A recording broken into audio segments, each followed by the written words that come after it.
Hey friends, this 5-minute AstroChat video is brought to you by Messed Up Gravity. Alright, so today's topic is sun and moon relationships, aspects, combinations, if you will. So I cover this a lot in the composite readings I do, the relationship readings. So this is very useful information, and if you are interested in a more in-depth composite relationship, feel free, of course, to message me. We can investigate all sorts of different combinations of energy between you and your partner, or friend, or business partner, or whatever. But something that I really love focusing on in any kind, but especially romantic relationships, is how the sun and the moon connect to each other, especially if we're dealing with a male-female dynamic. The moon being more feminine, the sun being more masculine, but even between two men or two women, it's really interesting and very useful to look at the sun and the moon and how they interact with each other. So, where to begin? Usually how it functions is, even with the strongest, like most masculine female, or the most sensitive man that is in touch with his feminine side, ultimately your moon or your sun are going to be your kind of go-to energies. And in a lot of ways, even though the sun sign is said to be the main energy for a person, for women, in a lot of ways, you're actually looking more at the moon energy to figure out like who they are. It's not really good to identify with any particular energy of this is who I am. But if you are going to look for a kind of calling card energy of what is this person all about, or at least what is a big flag that they carry with them. For example, if they have moon in Aquarius, they're going to be about eccentricity, ideas, intellectualism, taking things to the next level, learning, being able to grow, stuff like that. So the moon and sun connection between a male and female, or again, in particular male and female, or between just two people in general, if one person has the same moon sign as the other person's sun sign, that person is going to be a source of nurturing energy for that person with the sun sign. They're going to be a source of being able to heal that person, to nurture that person, to be able to understand that person emotionally in a way that's very powerful.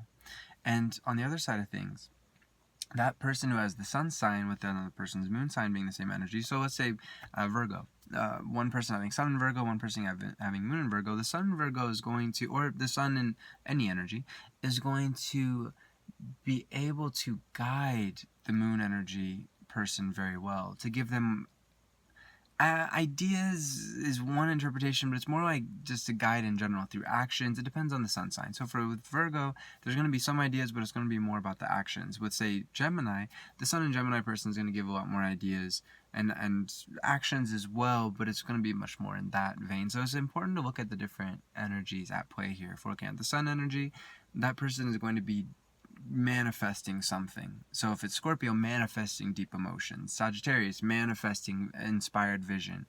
And that person with the moon, whoa, earthquake! That person with the moon is going to, people have just been listening to the audio, not watching the video, have no idea what's going on. And that person with the moon is going to be very inspired by that sun sign person and wish to be a part of their journeys, to be able to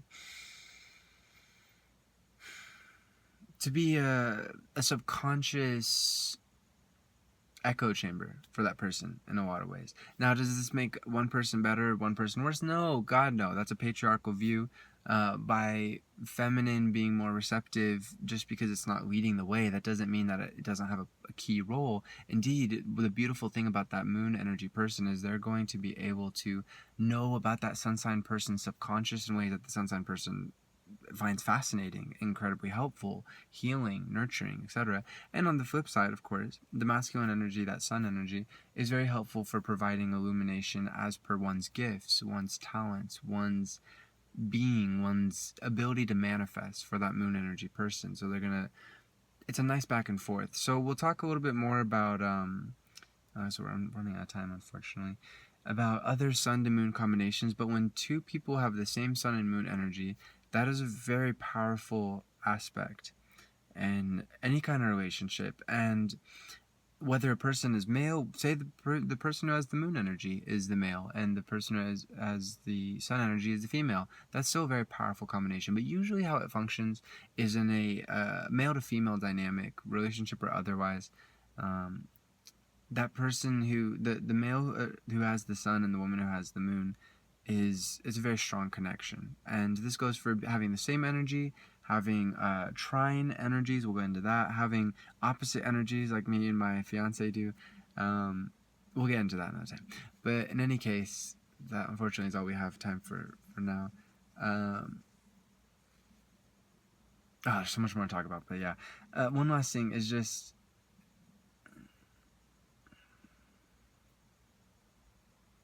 it's good to find the balance between this sun and moon combination. No matter what the gender is, these roles are going to be there.